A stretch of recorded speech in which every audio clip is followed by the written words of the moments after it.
बिस्मिल्लाहिर्रहमानिर्रहीम। Hello welcome friends, मैं हूं शाह इस्लाम। वेलकम करता हूं अपने यूट्यूब चैनल पे। और आज की इस वीडियो से जो है सीरीज़ का एक आगाज़ करने जा रहा हूं मैं। और ऑफिस यूज़ इन एक्सेल, इसमें जो शॉर्टली ऑप्शन हैं यूज़ होने वाले MS एक्सेल के हवाले से, वो इस सीरीज़ के अंदर कवर करेंगे इंशाल्लाह। ये अलग चलती रहेगी। इसके अलावा जो एडवांस लेवल की सीरीज़ चल रही है ये अलग होगी। और इस सीरीज़ को बनाने का मकसद ये है कि जो मेन ऑफिस वर्क में यूज़ होने वाले फार्मूले हैं, ऑप्शंस हैं, और जो जो चीज़ें हम यूज़ कर सकते हैं या होती हैं, वो सारी चीज़ें आपके साथ डिस्कस करूँगा। तो आइए आज की इस सीरीज़ को स्टार्ट करते हैं। सबसे पहले ओपन विथ शॉर्टकट एक्सेल आज की इस क्लास के अंदर मैं बता रहा हूँ आपको।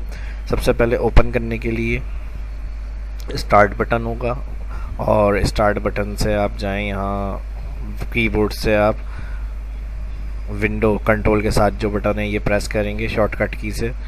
ये मेन्यू ऑन होगा, मेन्यू में जाएं, यहाँ से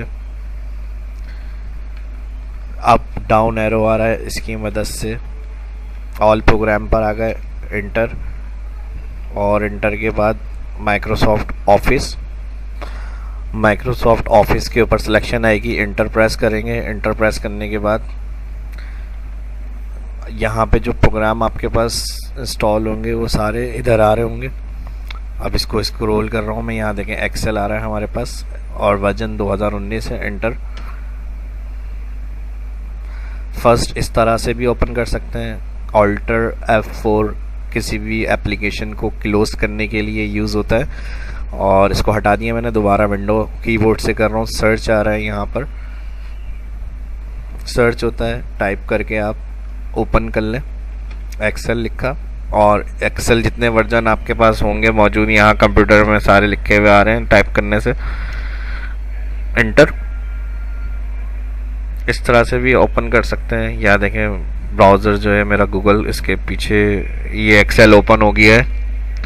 तो ऑल्टर F4 अभी दोबारा इसको मैं हटा रहा हूँ। सारे मेथड बता रहा हूँ ओपन करने के शॉर्टकट तरीके से, या डायरेक्टली ओपन किस तरह से कर सकते हैं इस वीडियो के अंदर। फिर अगेन मैं विंडो बटन दबा रहा हूँ। विंडो से जाकर ऑल प्रोग्राम में आएंगे हम। यहाँ दिया हुआ है आपको एसेसरीज में आप आ जाएंगे। यहाँ रन टाइप भी कर सकते हैं सर्च में, या इस पे आ जाएंगे, यहाँ क्लिक। इस तरह से कमांड आ रही है, या फिर विंडो दबाएं, सर्च में यहाँ पर टाइप कर लें। इसमें ज़्यादा ढूंढने की या फाइंड की ज़रूरत नहीं है, डायरेक्ट लिख कर इंटर करेंगे वही कमांड आ जाएगी। यहाँ लिख सकते हैं एक्सेल, एंटर। तो इस तरह से भी ये तरीका है ओपन करने के लिए एक्सेल को।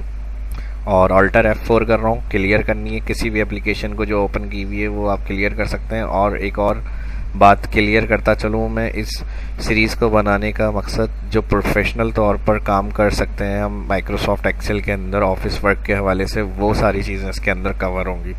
और बाकी इसके अलावा मैंने बताया जो सीरीज़ चल रही है वो चलती रहेगी इंशाल्लाह इसी तरह से। तो लास्ट इसी में आए, अब एक्सेल में आना है हमें। तो यहाँ पर स्क्रॉल दिया हुआ है, स्क्रॉल को मैं अप कर रहा हूँ। यहाँ एक्सेल राइट क्लिक करेंगे, प्रॉपर्टीज़ ऑप्शन में यहाँ शॉर्टकट दिया हुआ है नन, इधर क्लिक करके कंट्रोल दबाएंगे। ऑल्टर खुद से ही आएगा, डिफ़ॉल्ट E। अब ये किसी भी आइकन को शॉर्टकट बनाने के लिए होता है, ज़ाहिर है जब आप प्रोफेशनल या प्रैक्टिकली कहीं काम कर रहे होते हैं ऑफिस वगैरह में, तो जल्दी वहाँ ये सारी चीज़ें करनी होती हैं। तो ये शॉर्टकट की बनाने का मकसद ये है कि फटाफट से जो फाइल या आइकन आपको ओपन करना है वहाँ आप इस तरह से शॉर्टकट बना लें। और E मैंने इसलिए रखा है कि E फॉर एक्सेल का जब भी मैं कंप्यूटर ऑन करूँगा और मुझे एक्सेल चाहिए तो कंट्रोल ऑल्टर E। और ये लाइव जब तक इसमें आपने इंस्टॉल किया हुआ होगा कंप्यूटर में माइक्रोसॉफ्ट ऑफिस सॉफ्टवेयर, उसमें ये एक्सेल की शॉर्टकट की सेट रहेगी। यहाँ पे आपने शॉर्टकट की बता दी। E के अलावा भी आप कुछ भी रख सकते हैं। शॉर्टकट की के बाद अप्लाई, और अप्लाई के बाद ये एडमिनिस्ट्रेटर पूछ रहा है कंटिन्यू सेटिंग, हमने कहा यस, ओके किया। अब इसमें ये फ़ायदा होगा अगर आपका डेस्कटॉप पे आइकन नहीं है, और इसके अलावा आपको पता है आप जिस कंप्यूटर को यूज़ कर रहे होते हैं, तो ये चीज़ें इसलिए होती हैं कि आपकी एक्सपर्टीज़ को ज़ाहिर कर रही होती हैं। तो इस तरह से काम करने का मकसद ये है, कहीं भी टेस्ट या इंटरव्यू वगैरह के लिए भी आप जाएं तो इन चीज़ों से अच्छा इम्प्रेशन पड़ता है। इन चीज़ों का यूज़ करते हुए अगर आप काम कर रहे हैं या कोई टेस्ट दे रहे हैं, तो इसमें आपका टाइमलेस सारे जो हैं ये काम वो होते हैं, स्टेप्स। इस तरह से काम करके आप टाइम को सेव करते हुए जल्दी जल्दी हर काम को कर सकते हैं। कंट्रोल ऑल्टर ई प्रेस कर रहा हूँ, देखें डायरेक्ट एक्सेल ओपन होगा। इसका फ़ायदा ये होता है कि जब आप अपने कंप्यूटर को यूज़ कर रहे होते हैं तो वहाँ पर आपको इसकी ज़रूरत नहीं है कि आप स्टार्ट में जाएं, स्टार्ट में जाने के बाद इधर देख रहे हैं या फिर डेस्कटॉप पे जाकर आप चीज़ फाइंड कर रहे हैं। देखें जैसे ही कंट्रोल ऑल्टर ई किया, यहाँ पर ओपन हो गया है इसमें टास्क बार के अंदर, और इसको क्लिक करके यहाँ से मैं न्यू ब्लैंक वर्कबुक पे क्लिक कर रहा हूँ। ये सारे मेथड थे जो मैंने आपको शॉर्टकट की तरीके से और ओपन करने का तरीका बता दिया एक्सेल का। माइक्रोसॉफ्ट एक्सेल एक पार्ट है, और एक पार्ट है ये एमएस ऑफिस सॉफ्टवेयर का। एमएस ऑफिस सॉफ्टवेयर माइक्रोसॉफ्ट के नाम से कॉल किया जाता है, माइक्रोसॉफ्ट ऑफिस। और इसमें वर्जन है 2007, 2010, 2013, 2016, 2019 सबसे लेटेस्ट और अपडेट वर्जन है, जिसके ऊपर ये सीरीज़ मैं आपको बताऊंगा इंशाल्लाह। और किसी भी सॉफ्टवेयर को ओपन करेंगे तो सबसे पहले उसमें न्यू डॉक्यूमेंट होगा, या फिर एक्सेल को यूज़ कर रहे हैं तो ब्लैंक वर्कबुक होती है इसके अंदर। यहाँ से आप ब्लैंक वर्कबुक का यूज़ करेंगे। जैसे ही ब्लैंक वर्कबुक क्लिक किया, ये एक्सेल का इंटरफेस है और यहाँ इसका एनवायरनमेंट इस तरह से आ रहा है। इसके अलावा ये भी बताता चलूँ एक्सेल का यूज़ किस लिए होता है। माइक्रोसॉफ्ट ऑफिस का जो एक्सेल एमएस एक्सेल के नाम से कॉल होता है, एमएस माइक्रोसॉफ्ट, और एक्सेल जो है वो सॉफ्टवेयर का पार्ट है इसके, एमएस ऑफिस जो है।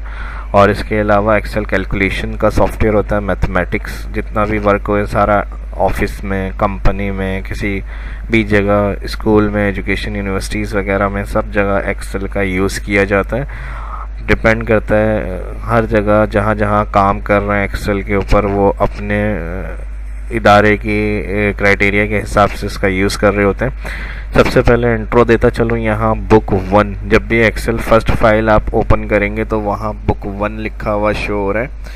बाय डिफ़ॉल्ट ये नाम आ रहा होता है और इसको कंप्लीट टाइटल बार कहा जाता है, सबसे ऊपर जो टॉप में आ रहा है बुक 1, ये टाइटल बार। उसके अलावा home, insert, page layout, tab कहलाते हैं। ये मेन्यू बार भी कहा जाता है इन्हें। और इसमें हेल्प तक ये सारे मेन्यू दिए हुए हैं आपको। और इस पर क्लिक कर रहा हूँ मैं तो यहाँ देखें होम क्लिक किया, होम के टैब, इंसर्ट क्लिक करेंगे, इंसर्ट के टैब। तो लाइन से ये सीक्वेंस से इंशाल्लाह इन सबको समझने की कोशिश करेंगे। और इसके अलावा ये अब क्लिक कर रहा हूँ मैं तो हाइड हो रहे हैं। कंटिन्यू मैं चाह रहा हूँ कि सामने रहें ये हमारे पास। अक्सर ऐसा हो जाता है कि ये ऑप्शन हाइड हो रहे होते हैं, यानी एकदम सामने आ नहीं रहे होते हैं।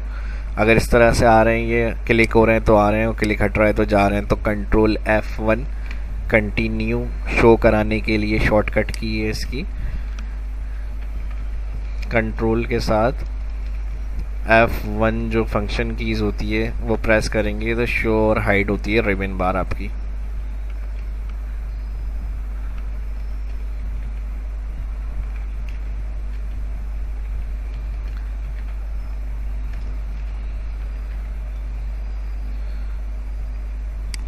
Control F1 show and hide ribbon bar. और रिबन क्या है, ये मेन्यू, होम, इंसर्ट, और इसके बाद जो ये होम में क्लिपबोर्ड, फॉन्ट, अलाइनमेंट, ये सारे सेक्शन बने हुए हैं, ये रिबन कहलाती है। तो ये भी मैं बताता चलूँ आपको, मेन्यू बार है और उसके बाद ये जो है वो रिबन कहलाती है। सबसे ऊपर फर्स्ट टाइटल बार है। टाइटल बार के बाद यहाँ B4 लिखा हुआ आ रहा है, यहाँ B कॉलम और 4 रॉ है। तो इसका सेल एड्रेस है, यानी जिस सेल पर आप मौजूद होंगे वहाँ ये सेल एड्रेस आपको गाइड कर रहा है। नेम बॉक्स कहलाता है ये आपकी सिलेक्शन को बता रहा होता है किस सेल के ऊपर आप मौजूद हैं। इसके साथ FX लिखा हुआ है। अगर इस तरफ हम आगे आ जाएं, पूरी कंप्लीट मेन्यू चल रहा है, यानी एक ऑप्शन दिया हुआ है FX का पूरा, इसको फार्मूला बार कहते हैं। इंसर्ट फंक्शन, और जो एक्सेल में कॉल किया जाती है ये फार्मूला बार के नाम से कॉल होती है। इसी तरह नेक्स्ट अगर हम आ जाए तो हेडिंग्स होती हैं। इसमें हेडिंग्स क्या दी हुई है, ABC, ये जो वर्कबुक के अंदर मौजूद हैं कॉलम्स ABC से आ रहे हैं। ये क्लिक करूँगा all column select, C click करा ऑल कॉलम सेलेक्ट, और इस तरह जो 1 2 3 से आ रही है ये रॉ कहलाती है। और सिंगल बॉक्स जो है जहाँ आपका कर्सर होगा ये वो सेल एड्रेस यहाँ जो बता रहा है आपको, ये चीज़ बॉक्स सेल कहलाता है। ये एक यानी बॉक्स सेल है, वर्टिकल कॉलम, हॉरिजेंटल जो है वो रॉ।